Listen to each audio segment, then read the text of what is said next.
में पड़े उससे पहले ही पत्नी उसके मन की बात जानकर उसे संकोच से बाहर कर दें। लक्ष्मण जी चले गए, परंतु 14 वर्ष तक उर्मिला ने एक तपस्विनी की भांति कठोर तप किया।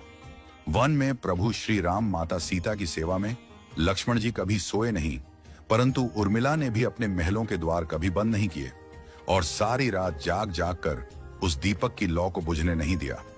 मेघनाथ से युद्ध करते हुए जब लक्ष्मण जी को शक्ति लग जाती है और हनुमान जी उनके लिए संजीवनी का पर्वत लेके लौट रहे होते हैं, तो बीच में जब हनुमान जी अयोध्या के ऊपर से गुजर रहे थे तो भरत जी उन्हें राक्षस समझकर बाण मारते हैं और हनुमान जी गिर जाते हैं। तब हनुमान जी सारा वृत्तांत सुनाते हैं कि सीता जी को रावण हर ले गया, लक्ष्मण जी युद्ध में मूर्छित हो गए हैं।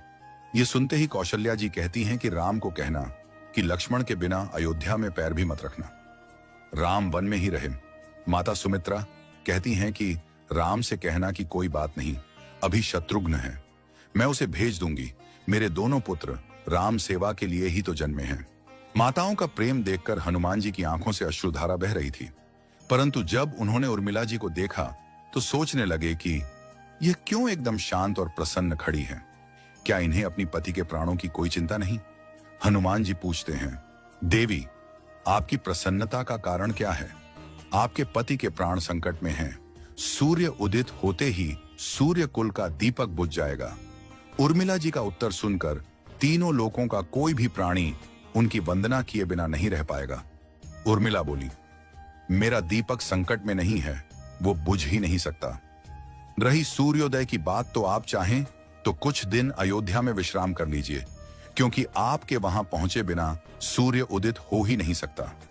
आपने कहा कि प्रभु श्री राम मेरे पति को अपनी गोद में लेकर बैठे हैं, जो योगेश्वर प्रभु श्री राम की गोदी में लेटा हो, काल उसे छू भी नहीं सकता। यह तो वो दोनों लीला कर रहे हैं। मेरे पति जब से वन गए हैं तब से सोए नहीं हैं।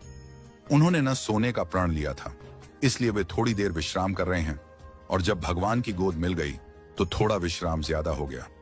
वे उठ जाएंगे, और शक्ति मेरे पति को लगी ही नहीं, शक्ति तो प्रभु श्री राम जी को लगी है।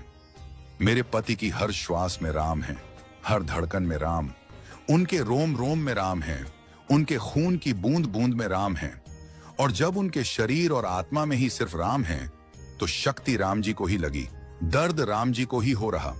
इसलिए हनुमान जी आप निश्चिंत होके जाएं, सूर्य उदित नहीं होगा। राम राज्य की नींव जनक जी की बेटियां ही थीं, कभी सीता तो कभी उर्मिला। भगवान राम ने तो केवल राम राज्य का कलश स्थापित किया, परंतु वास्तव में राम राज्य इन सब के प्रेम